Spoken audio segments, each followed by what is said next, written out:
Muy buenos días. Vamos a empezar con la clase programada para el día de hoy. El tema es sobre políticas públicas y reforma en salud mental, objetivo de desarrollo sostenible. Posiblemente algunos todavía de sus compañeros no me conocen. Soy el doctor Francisco Bravo Alba, bueno, con muchos años en la docencia y de una manera tanto en pregrado y como posgrado. Bien, sobre este tema, de una manera es de suma importancia, como comprenderán, los fenómenos que ocurren a nivel mundial también repercuten. A ver, un ratito, no se puede correr.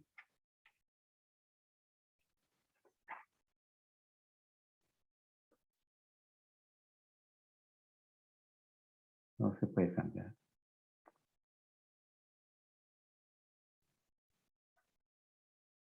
Ya. Bien, como les decía, todos los fenómenos que ocurren en cualquier lugar del mundo repercute en nuestra realidad nacional y también repercute en nuestra realidad nacional todo lo que sucede en diferentes lugares de nuestro país. Eso es de una manera interesante estar al tanto de los acontecimientos que se dan en diferentes partes del mundo, como por ejemplo la guerra actual entre Ucrania y Rusia, que repercute en todo nivel, desde el aspecto económico, el aspecto social, etc. De igual manera, los fenómenos, no solamente en tiempos de guerra, sino también algunos fenómenos en ciertas crisis de orden económico, también repercute en el devenir del desarrollo de los estados, de los pueblos y de las regiones. La agenda que voy a ver es este sobre desarrollo sostenible, objetivo de desarrollo sostenible, salud mental y políticas públicas, salud mental y derechos humanos, determinante de la salud mental en nuestro país, antecedente de la reforma de salud mental, situación actual de la reforma y conclusiones. El desarrollo sostenible, este es un término que recién se acuñó y se empezó a mencionar y a ser resaltado desde el año 1977 con la publicación del informe Brundtland, que alertaba de las consecuencias medioambientales negativas del desarrollo económico y la globalización y trataba de buscar posibles soluciones a los problemas derivados de la industrialización y el crecimiento de la población.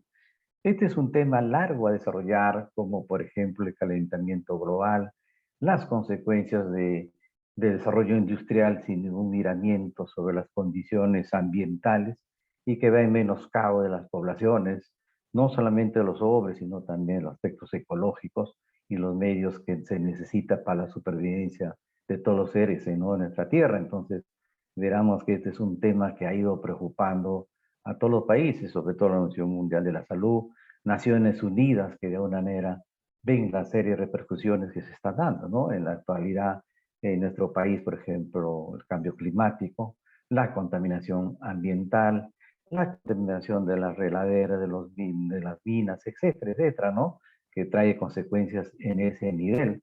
Y a veces se nota que solamente les interesa el desarrollo económico y no interesa el desarrollo de la humanidad.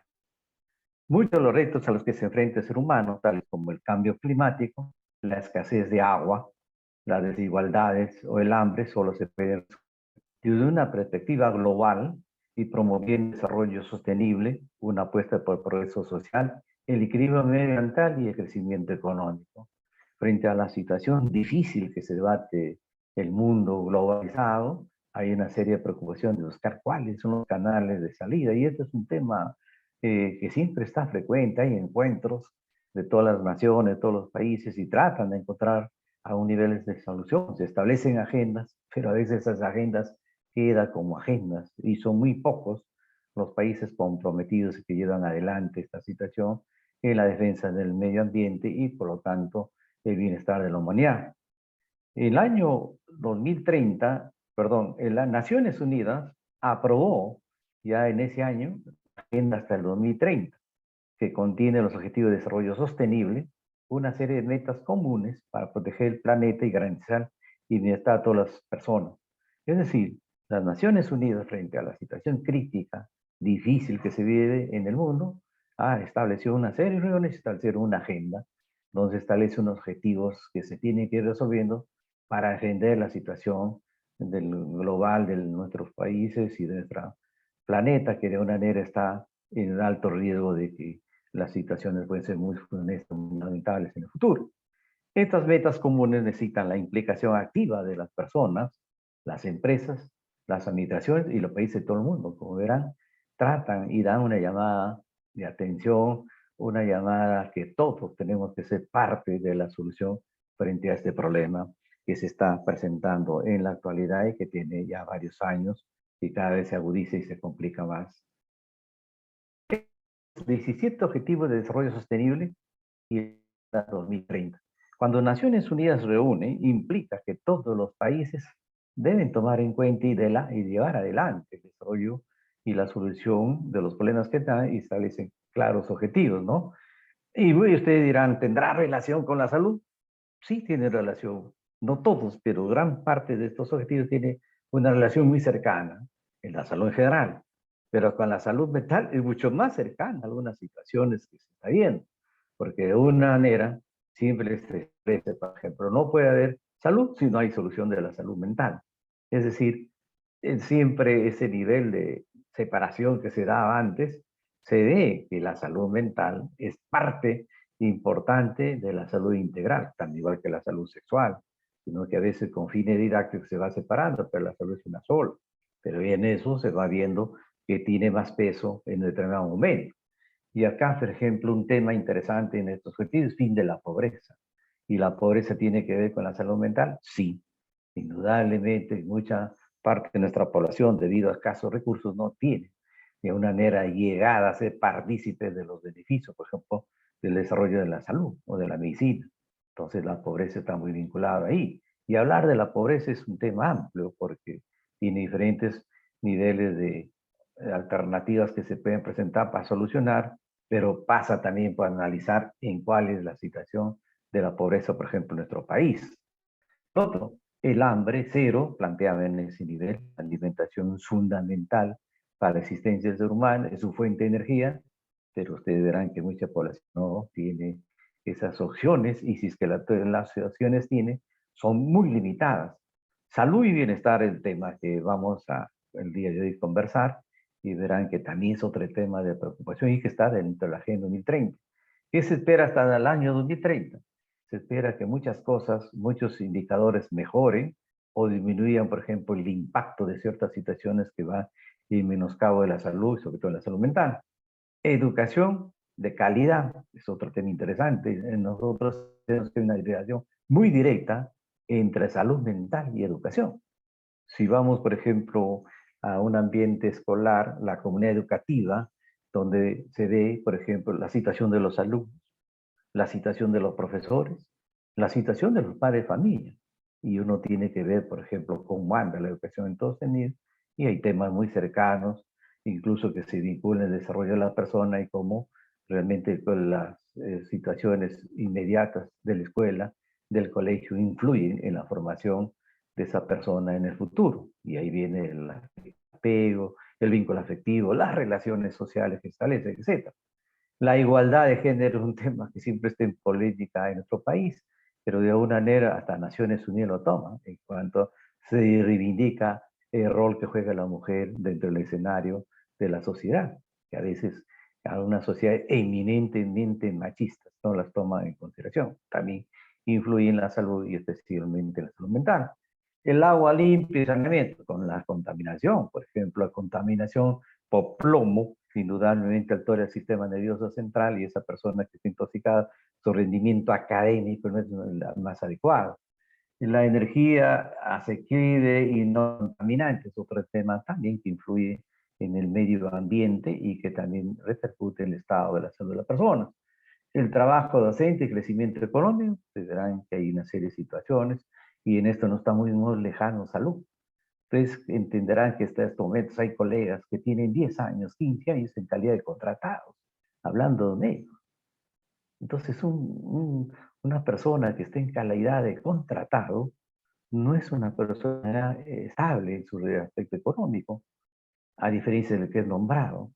Existe una precarización, por ejemplo, en la actividad más cercana a nuestro de los médicos. Y ustedes verán que han sido testigos de cuántas huelgas hay, etcétera, etcétera, justamente para conseguir la estabilidad y el mejoramiento de las condiciones económicas, que es fundamental para que una persona se sienta estable en todo el sentido de la palabra. Entonces, tiene que ver. Y eso estoy hablando muy cercano, pero ustedes verán, un aspecto importante de la realización del ser humano es el trabajo. Entonces, el trabajo se vincula muy cercanamente con la salud mental. Y ahí está la OIT, la Organización Internacional de Trabajo, que hay temas muy interesantes sobre lo que significa el trabajo para la persona, repercusiones cuando no tiene trabajo. La industria, innovación, infraestructura, bueno, es un tema tal vez que necesita mayor análisis, pero también tiene que ser ciertas situaciones de influencia en lo que es conveniente que se desarrolle y también las condiciones que se deben poner para respecto al medio ambiente. La reducción de las desigualdades, indudablemente en nuestro país se nota esas desigualdades cada vez marcadas. Muchas personas no tienen las mismas condiciones de ser asequible a lo que ofrece la sociedad o el desarrollo de la tecnología. Las ciudades y comunidades sostenibles, es decir, el desarrollo, cómo se da, incluso la Organización Mundial de Salud tiene trabajos para establecer si una ciudad es saludable o no. Hay 12 criterios. Y bueno, nuestro país sobre todo no cumple ninguno de esos criterios. Ustedes verán que la situación actual, la situación de la contaminación ambiental, el transporte que están de paro, etcétera, influye en la situación del bienestar de las personas. Más aún, por ejemplo, la seguridad ciudadana, que también es otro elemento que está influyendo en nuestro país. La producción y consumo responsables, es decir, referente a lo que se requiere, por ejemplo, para una persona en su ingesta alimenticia adecuada, que también tiene que ver mucho en lo que ocurre con una dieta conveniente necesaria para el desarrollo humano. Presión por el clima, bueno, eso es ya también lo que significa calentamiento, que también obedece a algunas decisiones que deben tomarse en cada lugar. La vida submarina es otro tema, con la contaminación que se dio por el petróleo en nuestro país tiene que ver en ese nivel. La vida de ecosistemas terrestres, es decir, el medio ambiente, ustedes verán que siempre se establece las condiciones o agua o el desarrollo de la minería, pero si uno no está en contra de la minería, sino que sea responsable y cuide el medio ambiente. La paz, justicia e instituciones sólidas. La estrategia que siempre se ha defendido en mí será salud mental y cultura de paz. Y la cultura de paz, la convivencia empieza en los hogares, en los barrios, en las comunidades, en los colegios, en las universidades, etc. Y vemos que a veces no se da. Y la alianza para lograr los objetivos que establece pues, realmente ciertos niveles de trabajo, por ejemplo, multisectorial para establecer un plan nacional de salud mental. Es decir, como verán, todos estos 17 objetivos que se establecieron tienen plena vigencia y que están en desarrollo. Dicho sea de paso, en nuestro país se ha firmado, se ha aceptado y de alguna manera se ve que esto se tiene que desarrollar en cada lugar y en cada instancia que le compete, pero todavía no se ha hecho un balance en qué nivel, cuánto se ha dado, cuánto se ha empezado. Yo creo que ninguno todavía ha logrado de alguna manera esta situación que largamente se esperaba por la población. Vayamos viendo el concepto de salud mental. Sobre salud mental hay diferentes definiciones, pero como considera. La Organización Mundial de Salud ha definido la salud mental como el estado de bienestar que permite a cada individuo realizar su potencial, enfrentarse a las dificultades usuales de la vida, trabajar productiva y fructíferamente y contribuir con su comunidad. Salud mental se refiere a la posibilidad de acrecentar la competencia de los individuos y comunidades y permitirles alcanzar sus propios objetivos. Como verán, esta decisión es bien abarcativa y toma varios aspectos, por ejemplo, el bienestar individual y colectivo. En salud mental, por ejemplo, David Cooper, en dialéctica del cambio, siempre se establecía lo siguiente: si yo quiero cambiar a los demás, debo cambiar yo mismo. Es decir, si yo quiero llevarme bien con los demás, en primer lugar tengo que estar sano yo, y tengo que tener un bienestar individual satisfactorio y contribuir por lo menos al bienestar de la comunidad. Por lo tanto, también hay otra definición, que es la salud mental: sentirse bien con uno mismo y bien con los demás. Si uno no está bien con uno mismo, es difícil que se sienta con los demás. Entonces, eso es algo que siempre se da, porque el ser humano es un ser social por naturaleza, y los ámbitos empiezan desde la casa, el ámbito familiar, el ámbito laboral, el ámbito académico, el ámbito social. Siempre el rol es interesante, el vínculo adecuado, maduro y responsable del individuo frente a su comunidad.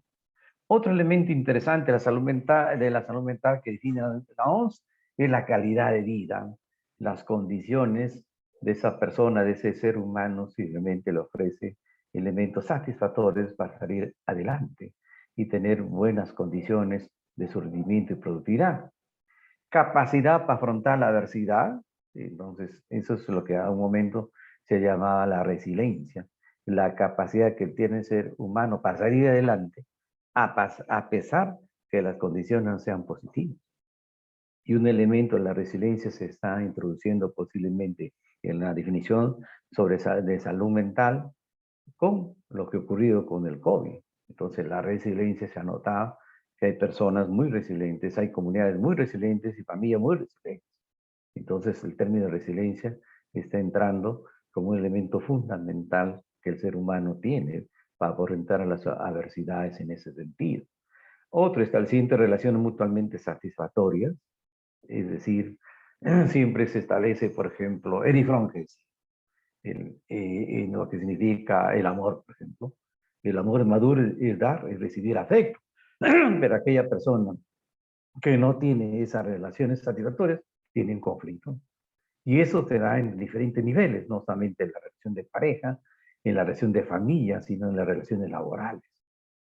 También por eso se menciona, por ejemplo, unos diferentes conflictos que se dan en los lugares de trabajo y que generan estrés laboral, porque a veces no hay buenas relaciones, que no le facilita llevarse adelante en ese sentido.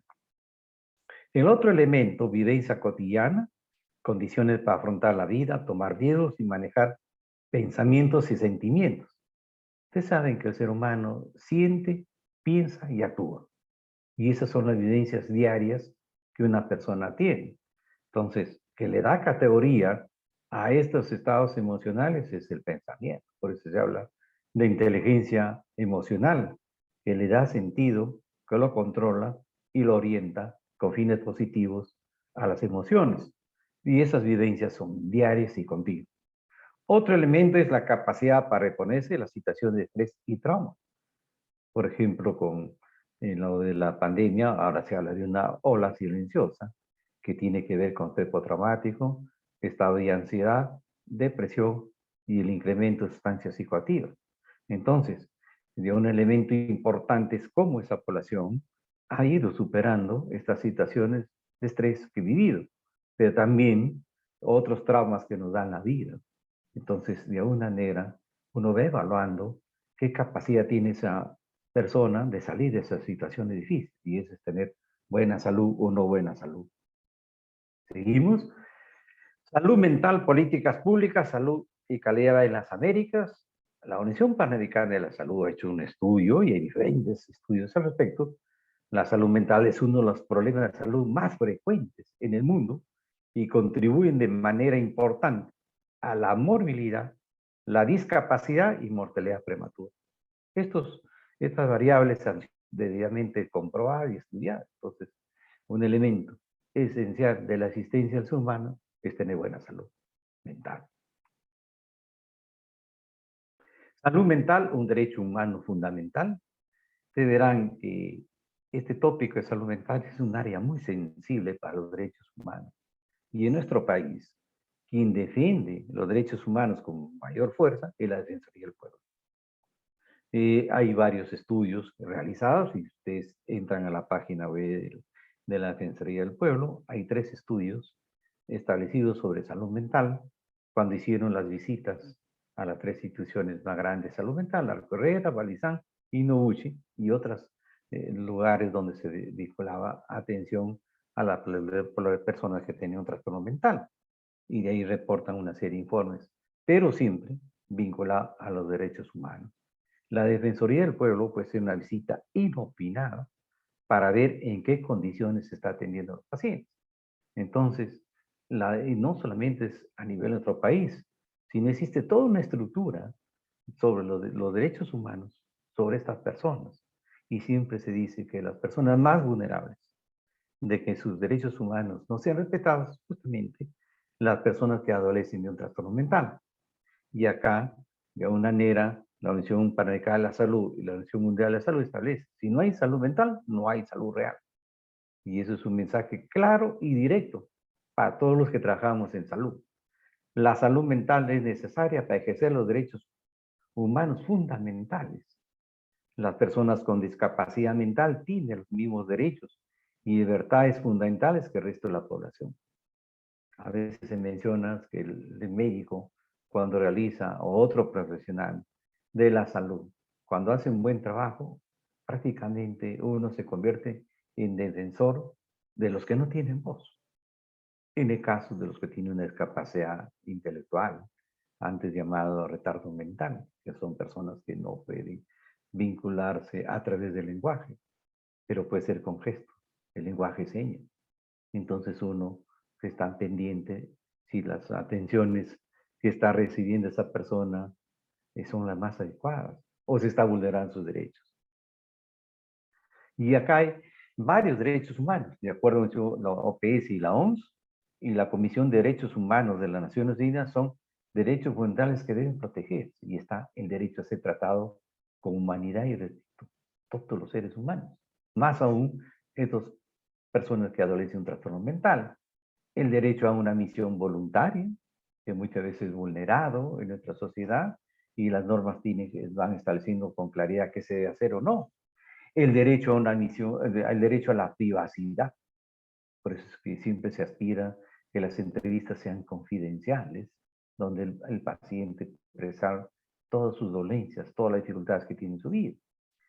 El derecho, la libertad de comunicación. A ninguna persona se le puede privar del uso de la palabra y es expresar lo que realmente tienen sus emociones. El derecho a recibir tratamiento en la comunidad, y eso es uno de los puntos centrales de la reforma de la salud mental. El derecho a proporcionar consentimiento informado antes de recibir cualquier tratamiento. Ustedes verán que ahora que va a pensar la presencialidad, uno de los temas es el consentimiento informado. En el Balizán, en la historia clínica, la hoja frontal ya establece el derecho a este consentimiento informal, por lo menos para la docencia. Entonces a la persona que bien se le explica que el hospital de Neurolizán es un hospital docente que enseña a nivel de pregrado y posgrado. Entonces se le dice que si realmente él quiere ser partícipe en forma voluntaria en estas actividades docentes, entonces sirve. Igual ocurre cuando un paciente nuevo llega y es en consulta externa, uno le informa si hay necesidad que los estudiantes o los alumnos se queden ahí. Si acepta de buena manera, los estudiantes se quedan, si no, se retiran. Y porque a veces los pacientes dicen, yo no quiero la entrevista con usted nomás. Entonces, lo tenemos que respetar en ese nivel. Y bueno, el consentimiento informado va para diferentes niveles de intervención.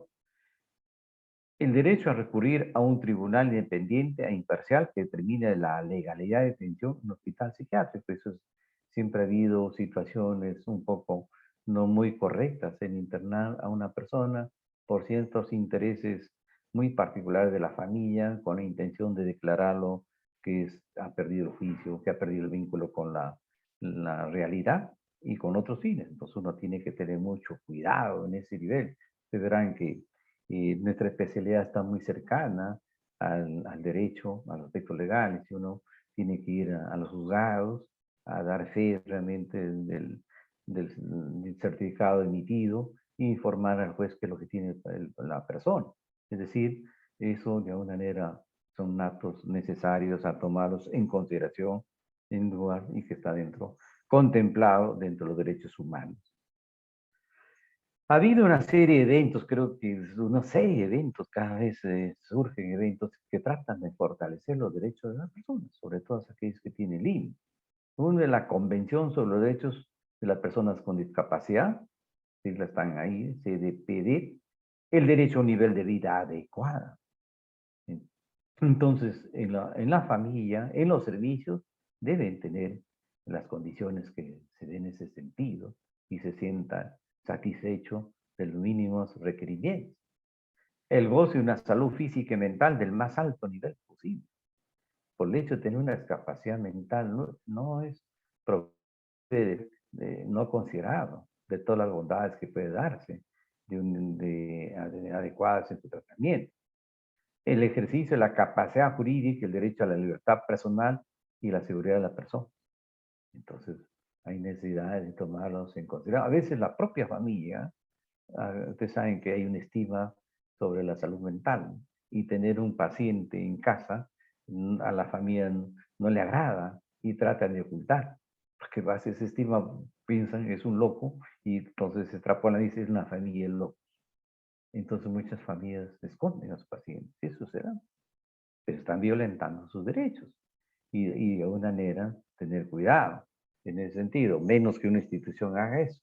Protección contra la tortura y tratos apenas crueles, inhumanos y degradantes, como también contra la explotación, la violencia. Como verán, también la Declaración de Tokio, otro complementario donde hay nivel de protección a los que trabajamos en salud, de que no podemos ser partícipes de una situación de tortura a una persona con sus fines de alguna manera que tenga su posición política o religiosa. Entonces, nosotros no podemos ser partícipes en ese nivel y esa persona no puede ser llevada a esos estados. El derecho a vivir en forma independiente y así incluir en la comunidad. Ustedes saben que en salud mental mucha población ha sido no considerada, desplazada, no aceptada. Entonces verán que incluso, por ejemplo, cuando un paciente esquizofrénico, con trastorno esquizofrénico, sale de una institución, lo difícil es la reinserción. Y uno de esos es lo más difícil es la reinserción laboral. Siempre ha habido normas donde decía que una empresa que tendría 100 trabajadores, por lo menos un 3% daría noción de trabajo, que ninguna empresa hace. Entonces, por ejemplo, las empresas de las pacientes que tienen síndrome de Down sí tienen trabajo en algunas empresas o centros comerciales, pero los demás no. Entonces, no hay elementos en ese, y esta es una tarea central, cómo las personas que adolecen un trastorno deben ser incluidos en la comunidad, de acuerdo a su propia situación. Por eso es que la pugna en ese nivel se da, porque son parte de nuestra comunidad, pero ustedes dirán que no es así. Más aún si no hay trabajo, menos va a haber trabajo para ellos. Ojalá con el tiempo esto se vaya consiguiendo. Estos son los determinantes de la salud mental, de que fue establecido por la LONDE en Canadá, y de alguna manera es interesante para entender la salud mental, que tiene que ver, por ejemplo, con las condiciones, en primer lugar, biológicas. Ustedes saben que puede haber desde posiblemente en las clases anteriores, en cada trastorno, han visto los factores genéticos, el desarrollo de procesos que se pueden dar durante su vida, y lo que llega en el desarrollo vital, la persona hasta el envejecimiento y cómo va cambiando todo del aspecto biológico. Y acá ha habido un tremendo avance con el descubrimiento de los neurotransmisores, los neuroreceptores, lo que indica las neurociencias, que es fundamental de interés para tomar en cuenta y comprender lo que ocurre en la persona. Es uno de los determinantes. Otro determinante de alguna manera es ya en el mismo desarrollo son, por ejemplo, las situaciones socioeconómicas y culturales que se dan, ¿no? Que va influenciando la droga, la desigualdad de género, el sedentarismo, la alimentación, estrés, emociones y conductas peligrosas, lo que dentro de esto está vinculado de alguna manera al estilo de vida que tiene una persona, que puede ser saludable o no saludable. En otro nivel están las condiciones ambientales, ¿no?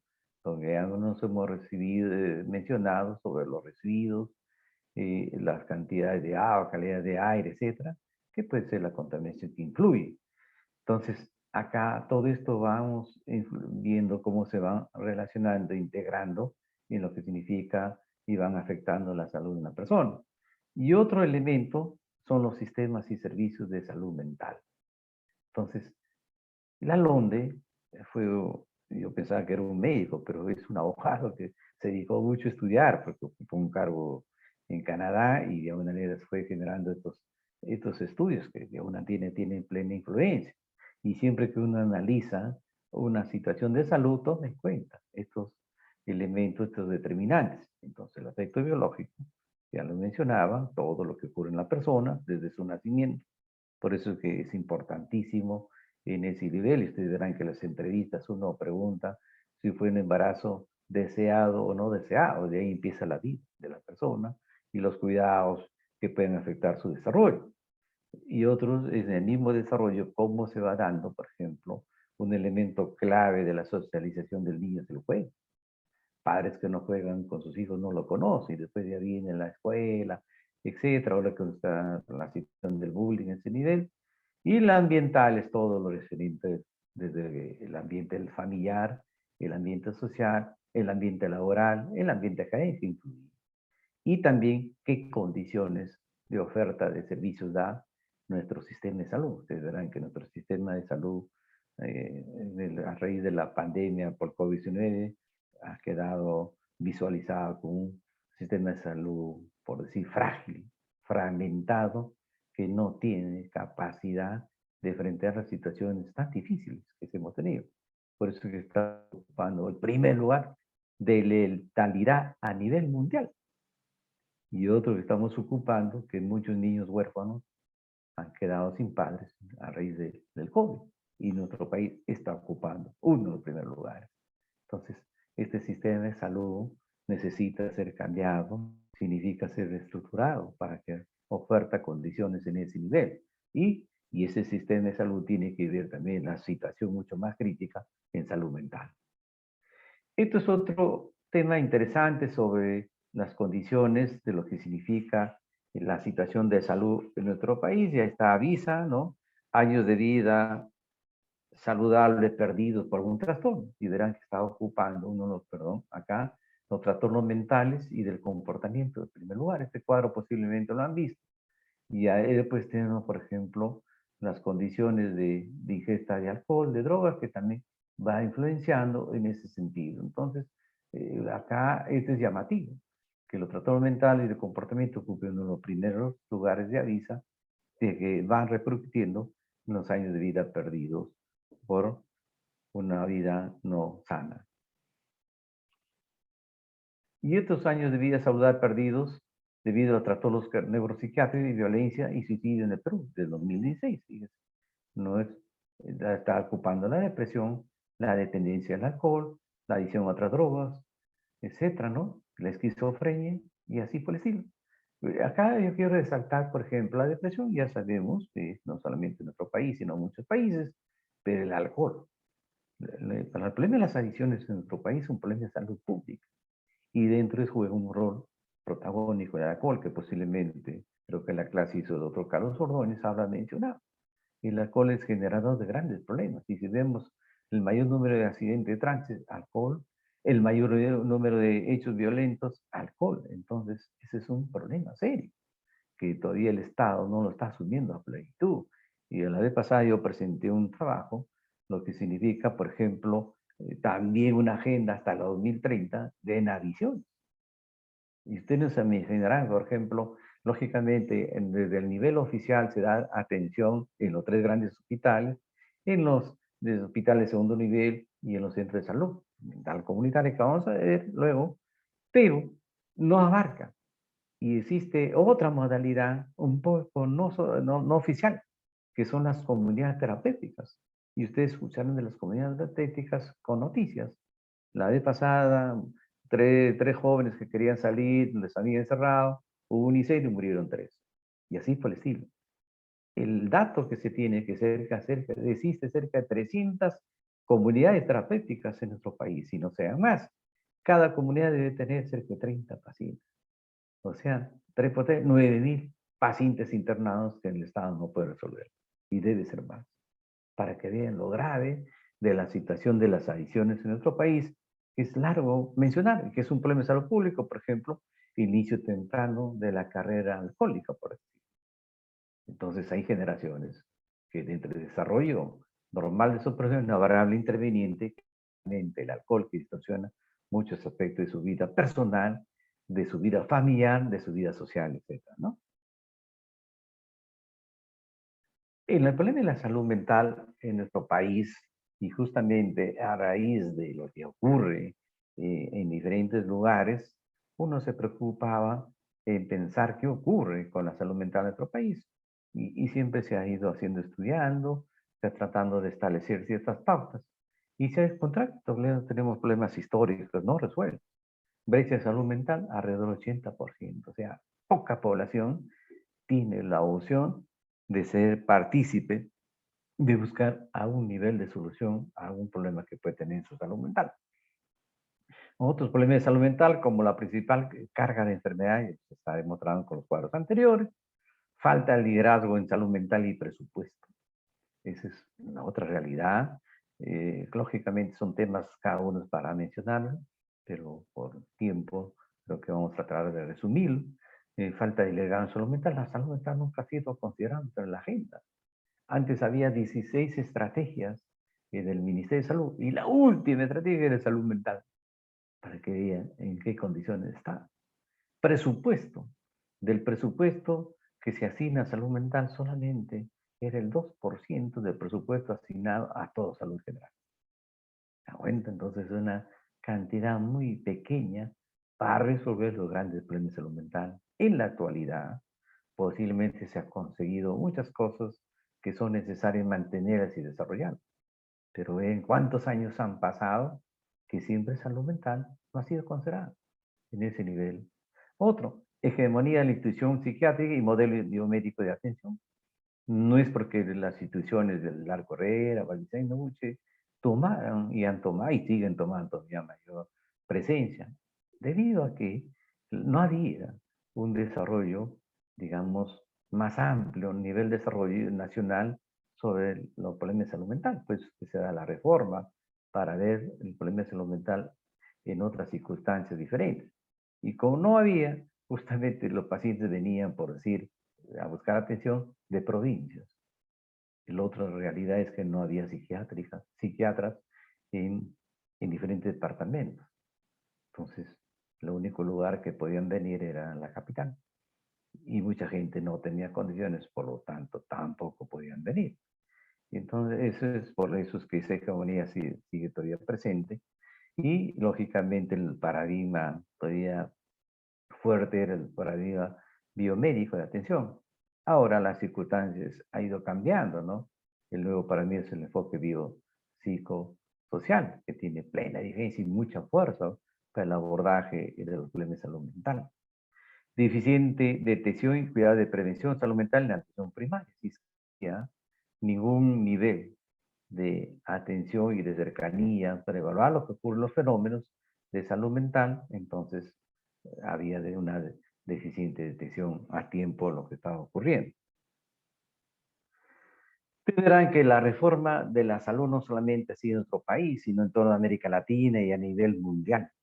Pero como nosotros siempre llegamos un poco tarde a la historia, la primera, digamos, llamada de atención sobre la salud mental de América Latina fue el año 90 y hubo la declaración de Caracas, que fue el inicio de la reforma de la salud mental en América Latina. Y en nuestro país no hubo representante. Esa es la situación que no interesó. Salud mental, en una reunión, nadie fue. Sin embargo, como la OPS se estableció, tenía que verse qué se hace. Ya desde la reforma en América Latina empezó desde el 90. Chile nos lleva 25 años de reforma y en nuestro país recién estamos 4 o 5 años, para que vean esa diferencia. Brasil ha avanzado tremendamente. Nosotros estamos igual que el Ecuador. Colombia también ha avanzado algo parecido, pero para que vean esos niveles, digamos, de no tomar posición, de no tomar decisiones en beneficio de la salud mental de la población de nuestro país. También de otros documentos, sigo principios para la protección de los enfermos mentales y mejoramiento de la atención en salud mental, ya lo mencionaba. Normas uniformes sobre la igualdad de oportunidades para personas con discapacidad. La Declaración de Montreal sobre las personas con discapacidad intelectual. Convención sobre los derechos de personas con discapacidad. Hay una serie de documentos interesantísimos que han ido tratando de mejorar, de orientar y ayudar a los que pueden ser los países en los temas vinculados a la salud mental. Y acá hay algunos. Por ejemplo, el Plan de Acción sobre Salud de 2013 al 2020, Plan de Acción sobre Salud Mental de 2015 al 20, pero ya se cumplieron y se empieza a revisar o ampliar. A veces la pandemia también ha impedido que muchos de estos eventos se desarrollen para entender lo que puede hacerse más en salud. Veamos los planteamientos sobre la reforma de la salud en nuestro país. De alguna manera siempre se ha tomado ciertos datos de referencia interesantes del aspecto, sobre todo el político, porque hay necesidad de establecer un nivel de política sobre decisiones que se van tomando y hay necesidad de establecer criterios que pueden ser el camino a seguir. La reforma de la salud mental no puede verse al margen de la reforma de salud en general y de la reforma del Estado. Verán que ese es un tema siempre pendiente. En largos años, hay cambios de gobiernos, etcétera, y las consecuencias y los resultados del trabajo que realiza sigue la situación igual. Hay pequeñas mejoras, pero que realmente no son las más llamadas a que la situación cambie. Dentro de esta perspectiva, actualmente un paradigma prevalente es considera la salud mental dentro del contexto de lo que se denomina desarrollo humano sostenible. Y eso es por declaración de Naciones Unidas y que de una manera se tiene que tomar en cuenta que lo más preciado que tiene el ser humano, por lo menos, es salud mental y vinculado a un desarrollo sostenible de su propia relación personal, social que pueda tener. Esto se define como un proceso de crecimiento económico que tiene a la persona humana como eje, sujeto y objeto de sus acciones, pero a veces no lo toma en cuenta en las leyes que da el mercado. Más le interesa el mercado, la ganancia por la ganancia, pero no le interesa, por ejemplo, en qué condiciones está esa persona. Lo que exige que prevalezca la equidad social, que se rescaten los derechos de los grupos humanos marginados, que se fomente su autonomía y se amplíen sus oportunidades. Entonces verán que tiene una visión mucho más amplia en defensa de la existencia del ser humano dentro de un entorno saludable. Otro elemento importante, este giro conceptual dirige las economías a la satisfacción de las necesidades humanas y persigue recombinar las fuerzas del Estado, la sociedad civil y el mercado. Es decir, que hay un acuerdo. Siempre acá, por ejemplo, hay una instancia, el Acuerdo Nacional, que toma en cuenta esto, pero verán que el Acuerdo Nacional en trabajo efectivo no, no le han dado importancia, porque se supone que son los que deben llevar adelante todo lo vinculado a este nivel de desarrollo sostenible, con todos sus 17 objetivos, y por eso también el Estado, pero verán que siempre se toma no muy en cuenta ese trabajo que se necesita.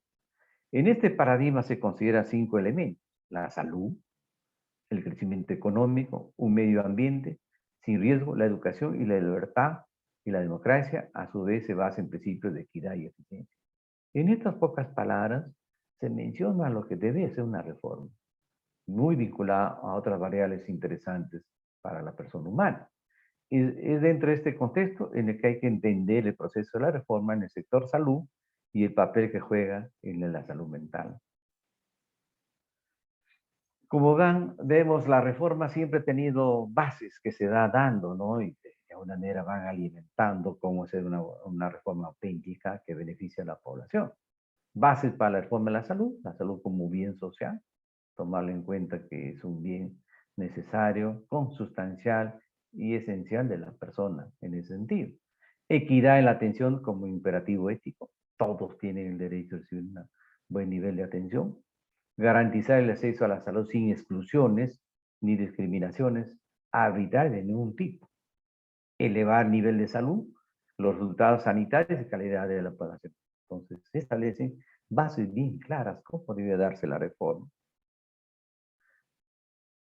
En el año 2001, ya la Organización Mundial de Salud entrega 10 recomendaciones para el desarrollo de los componentes claves del sistema de salud mental, a saber: 1. Proveer tratamiento de trastornos mentales en la atención primaria de salud. Y es un cambio, que la atención no necesariamente tiene que ser en segundo y tercer nivel de atención. Asegurar la disponibilidad de medicamentos psicotrópicos. Un problema es de la atención cuando uno va a consulta, me dan la receta y al final me quedo con la receta. La atención no es completa. Por eso es que siempre se ve la necesidad que la persona que recibe una receta vaya a la farmacia y tenga el producto. Entonces es otro elemento que se está garantizando y busca en ese nivel. Prestar atención a la comunidad, educar al público, involucrar a las comunidades, las familias y los usuarios, establecer políticas, programas de legislación a escala nacional, desarrollar recursos humanos, establecer vínculos con otros sectores, vigilar la salud mental de las comunidades y apoyar nuevas investigaciones. Como verán, cada uno de estos temas son sumamente interesantes y cada uno se tiene que ir desarrollando. Por ejemplo, el desarrollo de recursos humanos. Con la reforma de la salud mental, por ejemplo, en la universidad se está replanteando la currícula, en pregrado y en posgrado, sobre todo en posgrado.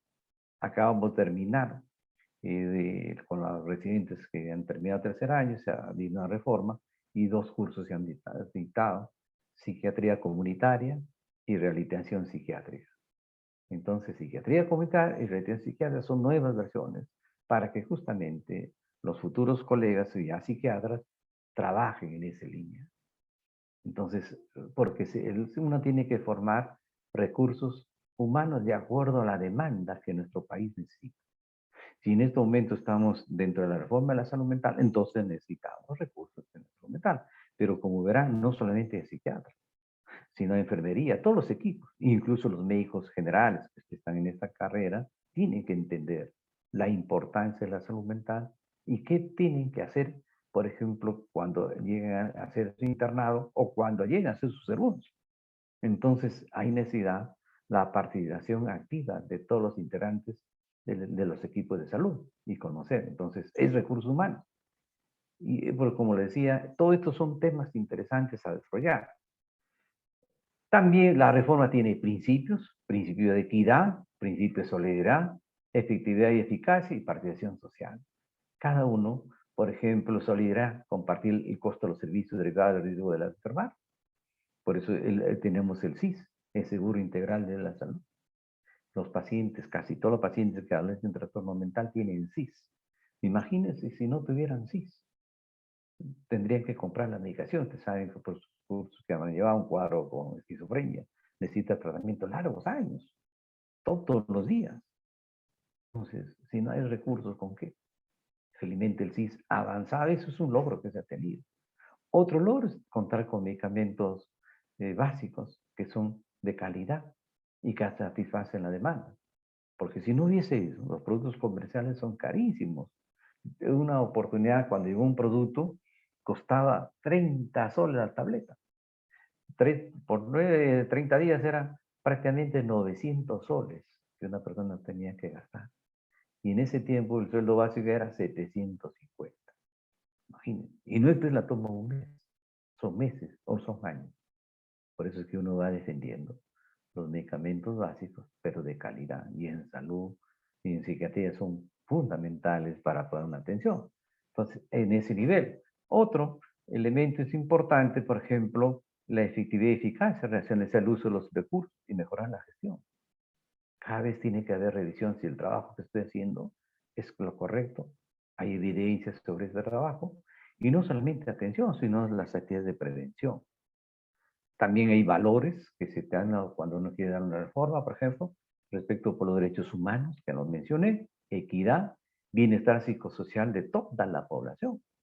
Y nuestra población, como comprenderán, no hay ese nivel. La comunidad como actor principal, uno de los elementos fundamentales de la reforma es que la comunidad participe en forma organizada. Y es verdad, cuando la comunidad participa en forma organizada, hay buenos logros. La responsabilidad intersectorial, el problema de salud mental, no solamente vamos a resolverlo los que trabajamos en salud, es un problema con educación, es un problema con el Ministerio del Interior, con, etcétera, con diferentes instancias. El modelo comunitario de atención de los problemas con la salud mental se tiene que ir implementando progresivamente, es otro valor que uno debe valorarlo y tomarlo en consideración cuando implementa una reforma en este sentido. Ejes orientadores de la política de salud mental. Uno elemento de la reorientación de los servicios de salud mental hacia la intervención comunitaria. Ya posiblemente hay líneas en ese nivel, como vamos a mencionar después. Ya no van a tener mucha presencia, digamos, las 3 grandes instituciones de salud mental. Posiblemente en este proceso, porque la reforma es un proceso, todavía tenga su tiempo de vigencia y mientras se implementa, los centros de salud mental comunitaria y se aperturan, ya se están dando, servicios de psiquiatría en los hospitales de segundo nivel. La atención desde el nivel local a los trastornos mentales más prevalentes, es decir, antes de tomar niveles de decisiones en atención primaria para que el paciente sea beneficiado de forma inmediata. El impulso a las medidas de promoción y prevención de salud mental, fomentando la participación ciudadana.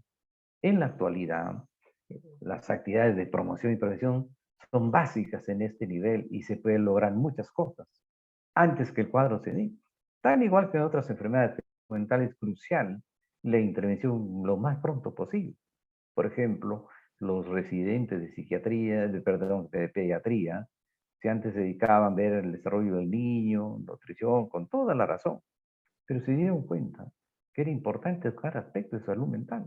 Ahora, los residentes de pediatría llevan cursos vinculados, por ejemplo, detención temprana o depresión del niño y adolescente, trastornos psicóticos del adolescente, el inicio de las adicciones en los adolescentes. Entonces, como verán, ya son actividades de prevención, porque en la larga historia, por ejemplo, un adicto puede empezar desde el niño, cuando yo debo intervenir lo más pronto posible para que ese cuadro no se instaure y haga situaciones difíciles en la vida de la persona.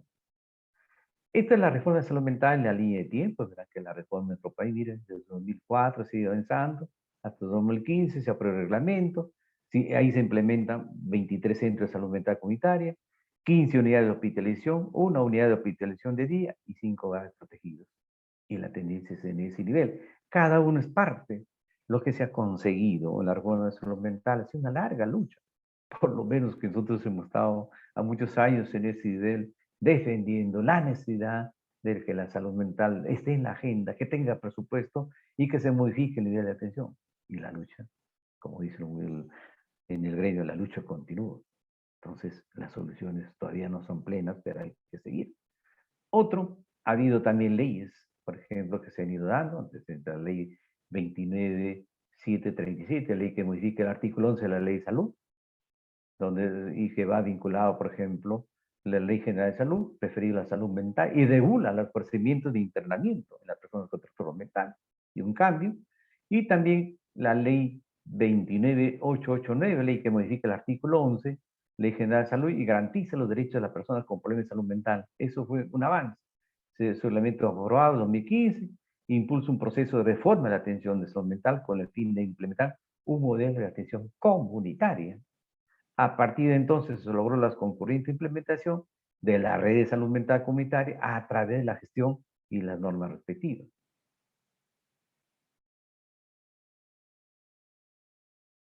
La nueva ley de salud mental fue aprobada en mayo de 2019.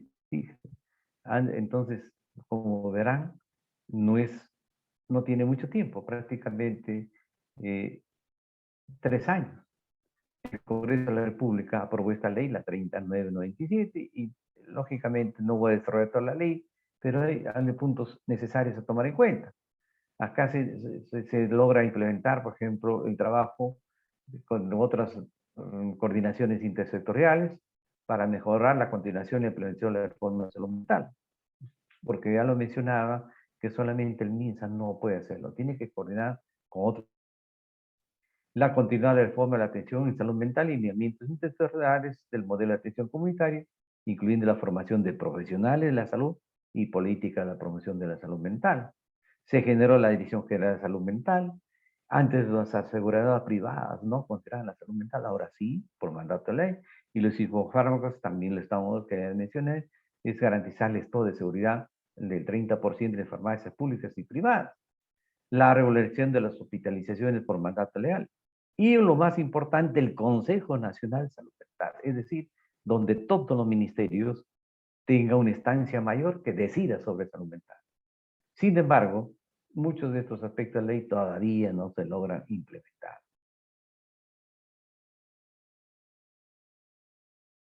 El modelo de salud mental comunitaria en el Perú, ya esta es parte de la reforma.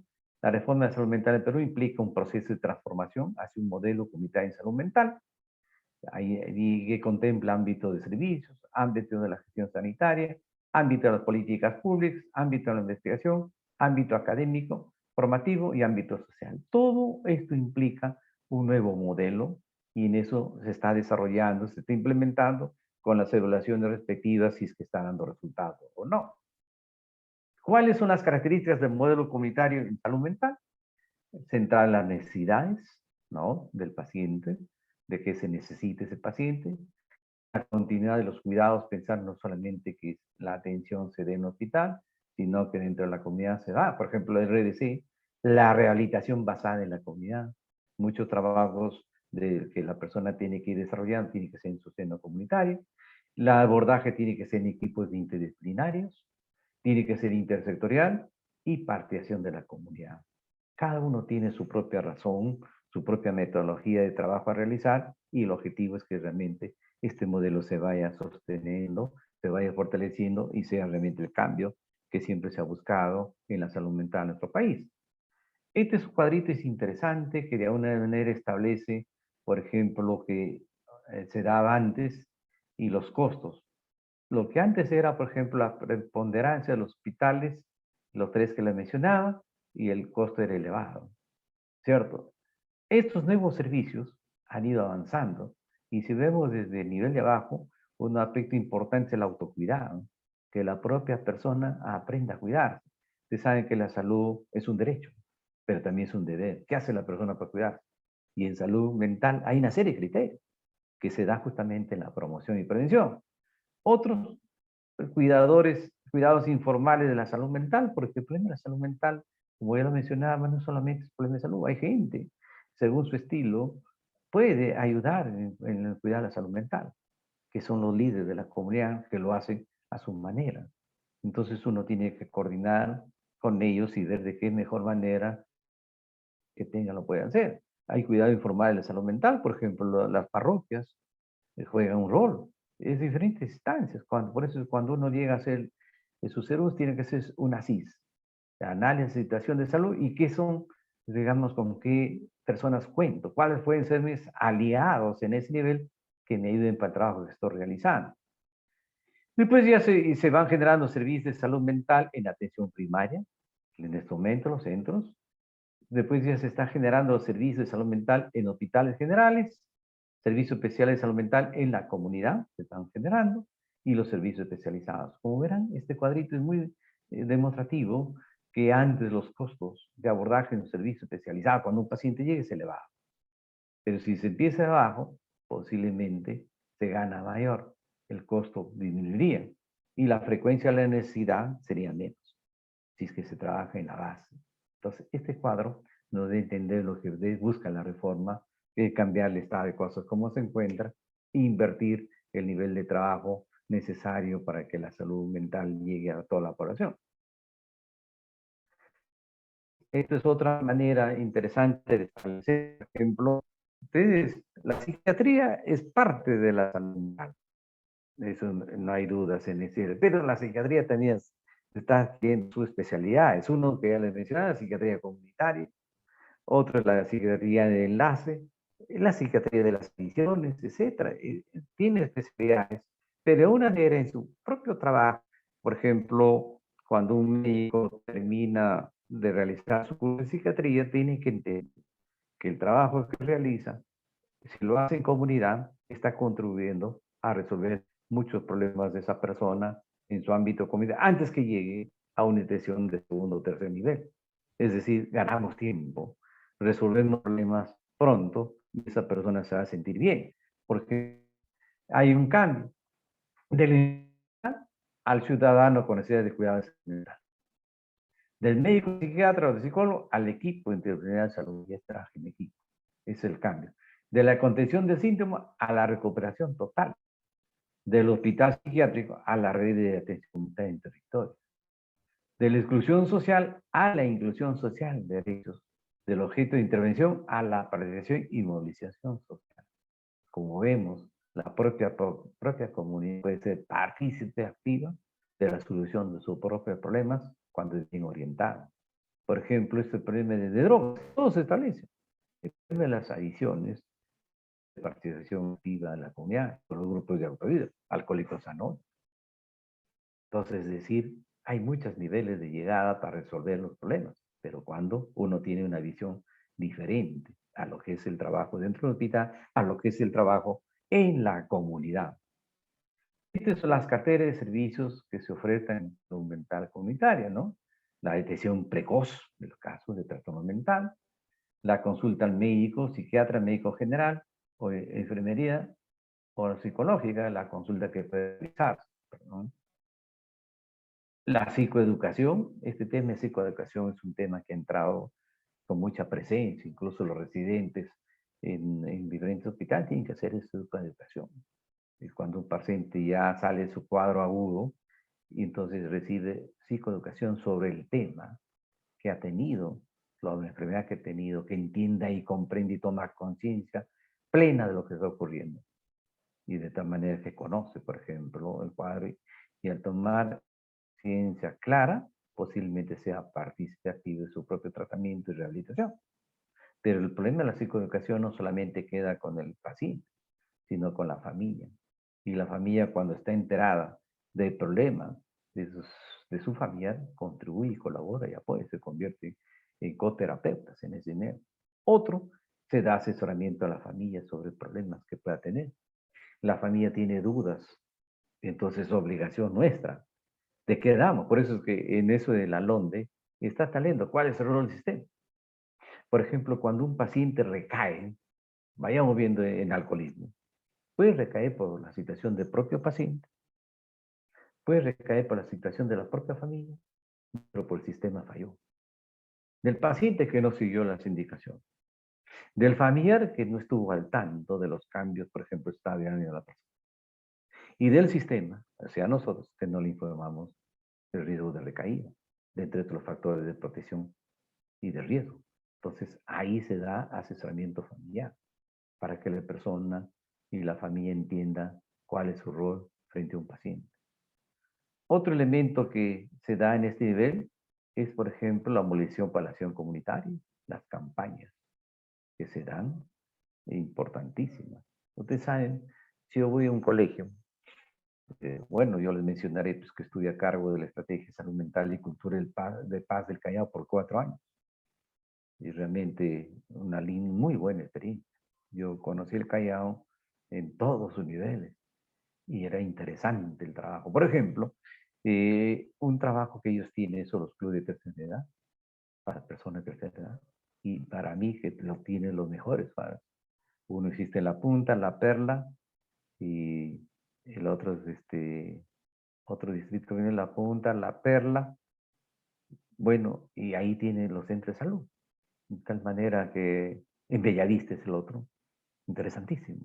Y la comunidad se moviliza, todas las personas de tercera edad. Antes de la pandemia, tenía una actividad muy fluida, interesante.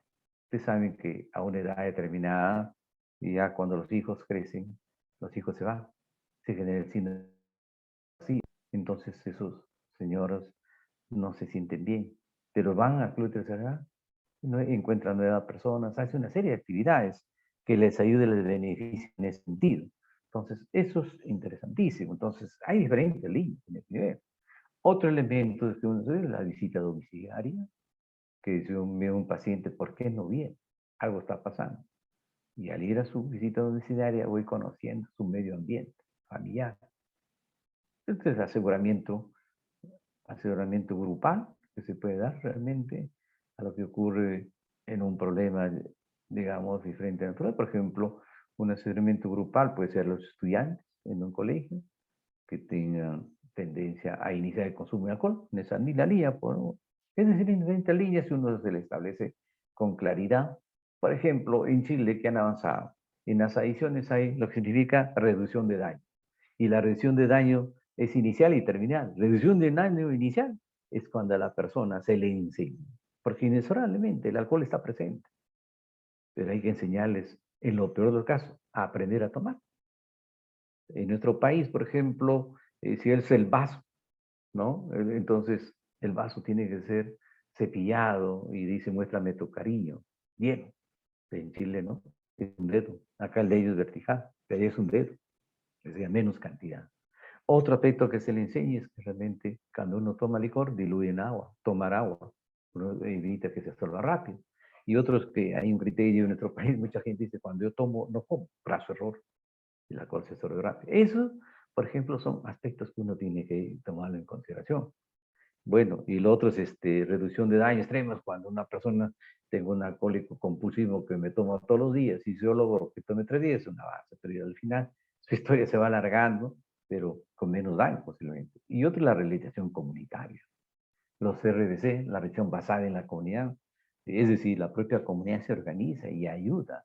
Por ejemplo, a los pacientes que pueden tener un trastorno mental como una esquizofrenia, un club pacientes de tercera edad, perdón, un club con pacientes que adolecen con esquizofrenia, sería interesante.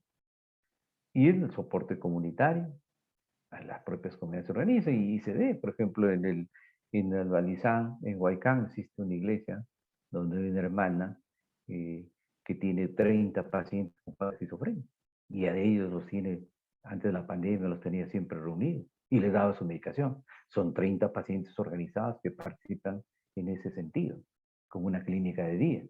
Y el seguimiento es realmente como viendo este caso. Como ven, las opciones se dan en ese nivel, en el nivel de la cartera de servicios dentro de un centro de salud mental comunitario. Se trabaja en equipo, la atención es personalizada, continuidad de cuidados, la territorialidad, lo que se defiende en territorio educado, y también es un elemento importante la abolición comunitaria. Se menciona que la comunidad no participe en esto, no se logra. Entonces, una comunidad bien organizada logra resultados. Y las comunidades son distintas, la comunidad educativa, la comunidad de, por ejemplo, club de brazo de leche, la comunidad de un mercado, etcétera. Depende del nivel de iniciativa que uno puede tomar para resolver la situación y depende de la zona donde esté trabajando. Entonces facilita el trabajo en ese sentido. Para ir terminando, por ejemplo, acá, este es lo que es el Centro de Salud Mental Comunitaria, ¿no? Hay diferentes niveles de actuación, perdón. Y acá se brindan los servicios de atención a niños y adolescentes, servicios de atención a adultos y adultos mayores, servicios de atención a personas con adicciones, servicios de participación social y comunitaria que les mencionaba. Estas son las 4 opciones que tiene en este nivel que se está presentando en los centros de salud mental comunitaria, y es un equipo que se necesita en ese sentido, que trabaje en forma coordinada y resuelva algunos problemas. El otro son, hay documentos, hay una serie de documentos que se han ido produciendo por parte de la Dirección General de Salud Mental, que son elementos contribuyentes para resolver la salud mental y que la reforma continúe. Existe el Plan Nacional de Fortalecimiento de Servicios de Salud Mental Comunitaria, la norma técnica de salud de hogares protegidos, lineamiento de política sectorial. Es decir, hay una serie de documentos que cada uno, de acuerdo a las propias experiencias nacionales y las experiencias de otro lugar, se está tratando de ver cuál es la mejor opción para que la reforma de la salud mental en nuestro país continúe y no se deje truncada a grandes expectativas que siempre se ha tenido. Este es el avance hasta el año de 2018 hasta el 2021. Y estos son datos del propio ministerio. Verán, por ejemplo, hogares, cuántos, no mencioné los años anteriores, sino al año 2021, existe ya 170 hogares protegidos en todo el país, 1.129 establecimientos de salud mental con personal capacitado en salud mental, 62 hospitales con servicio de salud mental, y los centros de salud mental comunitarios son 261. Se mencionó que para nuestro país, para que abarque todo, por lo menos se necesita 580 y los residentes que han terminado su especialidad, la promoción que egresaba este año en San Marcos son 30 residentes. Posiblemente gran parte de ellos van a nuestro centro. Pero para que puedan trabajar tiene que haber presupuesto. Entonces es la diferencia en nuestro nivel. Ese presupuesto no disminuye, sino incrementa. Y por eso siempre hemos planteado que el problema de salud mental tiene que estar en la agenda nacional. Y estar en la agenda nacional, estar siempre viendo que eso es un problema que está pendiente. Se ha avanzado, indudablemente, pero falta complementar. Entonces es interesante. Por ejemplo, el servicio de salud mental en hospitales, uno de ellos está en El Salvador, que ya está funcionando con camas de internamiento. Antes, la Organización Mundial de Salud establecía que los hospitales generales deben ofrecer el 10% de camas para salud mental. Nadie quería. por lo menos le diga que den el 5%. Por decir, por ejemplo, Loaiza, que tiene 600 camas, 60 serían para salud mental y psiquiatría. ¿Verdad? Que sería 30, ya es algo. Pero ven, eso es todavía a veces difícil, pero no imposible que se vaya alcanzando niveles de entrada para que reciban atención adecuada a los pacientes. Pero el trabajo, indudablemente, más fuerte está en la propia comunidad. Esto es la implementación de los centros de salud mental comunitaria, creo que van a terminar al respecto, es el documento, nuevas instituciones de prestado de servicios especializados en salud mental, que tienen que ir conociendo, porque de una manera tienen que coordinar un momento, si van a ir un 01, tienen que entender que existe esto. Y estos centros, lógicamente, son, fíjese, nuevas instituciones de prestado de servicios especializados en salud mental, que funcionan 12 horas, sin internamiento, ubicadas en primer nivel de atención, que se incorporan al primer nivel de atención y se constituyen el eje articulador de los servicios de salud mental dentro del territorio que le asigna la red. Y tiene su función. Entonces, es interesante y son accesibles a la población. Entonces, cada vez se aspira que estos centros se vayan incrementando. Por ejemplo, un centro debe ser con un máximo para 100.000 habitantes. Entonces, calculen nuestra población cuántos es y cuántos centros deben tener. Se calcula que son más de 500. Esto es lo que se aspira, redes de atención comunitaria en salud mental, integradas en la red de servicios de salud general en territorios determinados. Por ejemplo, acá están los centros de salud mental comunitaria, coordina dentro de la red con un hospital general, tiene los centros de rehabilitación social, esto no lo hay todavía, centros de rehabilitación laboral tampoco lo hay, hogares protegidos lo hay, no es muy elevado. Como ven, es una red dentro de una área. Esperemos que esto se vaya construyendo progresivamente y la salud mental de nuestro país llegue a mayor nivel de la población y todos tengan la opción de ser partícipe de una ayuda inmediata. Bien, vamos terminando porque me he pasado creo 10 minutos, tengo una hora según el programa. Las conclusiones. La salud mental sigue siendo la mayor demanda de salud insatisfecha y se tiene que reflexionar acerca de la respuesta que se ofrece a población en este contexto. Esa es una realidad y con la situación de la pandemia se ha incrementado. Esa ola silenciosa ya está presente y de una manera hay población que todavía no recibe ayuda. Otro, democratizamos la salud mental y en democratizar tiene que ver cuestiones de salud mental, no son dominios solamente de los especialistas, de los psicólogos, de los psiquiatras, sino también la salud mental es el espacio de encuentro de diferentes disciplinas. Cada quien puede aportar de su propia especialidad profesional. Esa es la ventaja que se tiene en este trabajo cuando uno establece niveles de coordinación y de trabajo en equipo. Entonces uno tiene que tener habilidad, sobre todo el médico en general tiene que tener habilidad para trabajar en equipo y asumir su liderazgo. Siempre aspiramos en la Facultad de Medicina de San Marcos que el médico debe ser un líder en lugar que le corresponde. Porque si no maneja salud mental, posiblemente, no estoy contra otra persona, una enfermera asume un psicólogo. Pero si es un médico, no tiene que ir asumiendo. Ese es nuestro campo, para eso nos formamos. Pero la formación también es continua y permanente. La salud mental es el espejo en el cual observamos cómo tratamos la salud de las personas más vulnerables de nuestra sociedad. Y eso es el elemento importante que uno debe tomarlo en cuenta. Cuántas personas que necesitan este tipo de ayuda no la tienen a tiempo y van cargando realmente con muchas dificultades. El problema de la salud mental es que no solamente repercute en la persona que adolece, sino repercute en su entorno familiar y el entorno laboral, etc. Bien, con eso doy por terminado. No sé si hay alguna pregunta. Me interesaría que pregunten algunas dudas al respecto.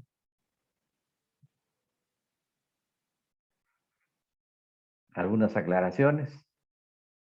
¿Están presentes o no? Son 48 que veo. A ver, Leili Mejía, pregunta. Adelante, Leili. Buenos días, doctor. Buenos días. Mi consulta va respecto a los centros de salud mental comunitario. ya que si bien nos ha mencionado que la salud mental debería ser transversal a todo profesional de la salud, quizás muchos de ellos no se encuentran capacitados para saber cómo prescribir o brindar psicoterapia. Entonces, en los centros de salud comunitarios, ¿sí todos son psicólogos y psiquiatras? ¿O cómo es que se estructuran estos centros? Buena pregunta. En los centros de salud mental comunitaria hay psiquiatras. Incluso se aspira a que haya un psiquiatra con la especialidad, de la subespecialidad en niño y adolescente. Pero hay un psiquiatra, por ahora, un psiquiatra general, hay un psicólogo, hay una enfermera, hay un educador, hay trabajadoras sociales y hay personal de servicio. Es decir, todo un equipo. Ahí quien conduce realmente es el psiquiatra, si es que realmente lo asume. Por eso es que en la formación de los residentes esta vez se ha tomado muy en cuenta eso, porque hemos notado en las experiencias que como es un proceso que se está dando, ha habido dificultades, porque el objetivo no es que yo convierta de un hospital a un hospitalito pequeño, es decir, me vinculo de mi atención que hacía en un hospital, me vinculo solamente a atención en lo que significa en un centro, no es así, es más allá, esa atención parte más allá, el trabajo preventivo promocional básico y la detección a tiempo de algún trastorno. Ahora, referente a la psicoterapia de paso no es potestad ni del psiquiatra ni del psicólogo. Aquella persona que es capacitada sí lo puede asumir. Hay enfermeras que son muy hábiles y saben distinguir qué campo pueden hacer. Y ellos pueden hacer, por ejemplo, psicoterapia de apoyo, técnicas de relajación, pueden reunir trabajo en lo que se llama antes comunidad terapéutica en los hospitales. Se reunía con todos los pacientes y se le da pauta, por ejemplo, sobre la medicación. Es decir, si uno estructura un buen programa, todo se hace. Y lógicamente, no pensemos que con lo que yo conozco es suficiente. No, no, no. Por eso es que en estos momentos hay una demanda de la capacitación continua de los recursos que trabajan en el Centro de Salud Mental Comunitaria. Por ejemplo, en estos momentos, el Departamento de Familia y Sistemas Humanos del Hospital Balizán es el ente máximo, podemos decir, en nuestro país sobre terapia familiar. Pero ellos están dando clases justamente a los integrantes del Centro de Salud Mental Comunitaria para que vean cómo se hace el abordaje de la familia. Es interesante y no se trabaja solamente con una familia, se trabaja multifamiliar. Y esos son los temas. Por ejemplo, comunicación. La comunicación de padres a hijos, cómo debe darse. Entonces le dan pautas.